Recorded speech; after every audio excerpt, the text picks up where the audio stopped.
Bom, nos Estados Unidos ainda, Elon Musk, chefe do Departamento de Eficiência do governo de Donald Trump, defendeu no último sábado a saída do país da OTAN e da ONU. No X, Musk endossou a sugestão de um usuário sobre o assunto.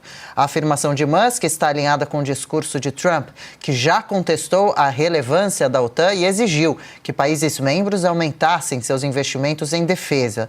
Musk também compartilha da postura de Trump em relação à ONU. Recentemente, Trump declarou que considera a ONU uma instituição ineficaz e mal administrada. Carlo Caucci, não é de hoje que acontecem críticas não só por parte de Trump e também de Musk, as duas instituições, a OTAN e a ONU, né?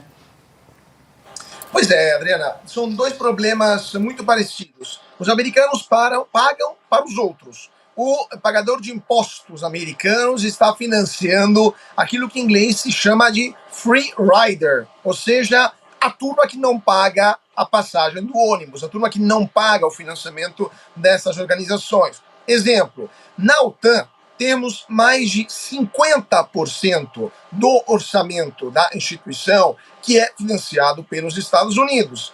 Os gastos de defesa dos Estados Unidos sozinhos são superiores a todos os outros gastos dos outros países membros da OTAN juntos. Estamos falando de uma entidade que tem mais de 30 países hoje, se não me engano. Ou seja, os americanos sozinhos valem mais do que 29 outros países membros. É óbvio que não é sustentável isso, porque esses países, como a Itália, a Alemanha, a França, a Espanha, a Polônia um pouco menos, agora está investindo mais, mas esses países sempre gastaram muito pouco em defesa. Sempre gastaram 0,8%, 0,9%, 1% do PIB. Os americanos gastam 3%, 4%, às vezes até 5% do PIB. Então, o Musk está dizendo, por que precisamos usar o nosso dinheiro para garantir a defesa de outros países que estão, dessa forma, se acostumando desde 49, de 1949, quando a OTAN foi criada, a não gastar nada, a viver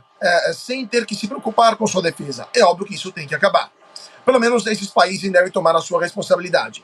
Mesma coisa vale para a ONU. Na ONU é ainda mais grave a coisa, porque na ONU as porcentagens de financiamento das organizações, da Organização das Nações Unidas, é em porcentagem ao PIB.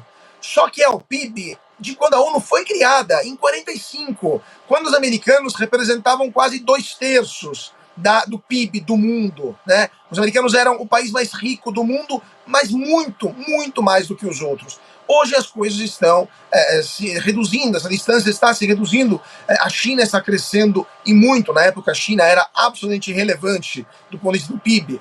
A Europa também se reconstruiu após a Segunda Guerra Mundial, outras potências estão emergindo, mesmo assim os americanos continuam sendo os maiores financiadores da ONU. Então os americanos estão dizendo, olha, ou a gente revê essa porcentagem de dinheiro que colocamos nas Nações Unidas, ou a gente vai sair daqui, porque não é possível que financiamos tudo, inclusive depois tomamos críticas, muitas vezes injustas, das próprias Nações Unidas, que se comportam de maneira hipócrita, muitas vezes, por exemplo, colocando na chefia da Comissão da ONU para os Direitos Humanos países como o Irã, a Coreia do Norte, a Líbia, a Venezuela, que não tem nada de direitos humanos respeitados.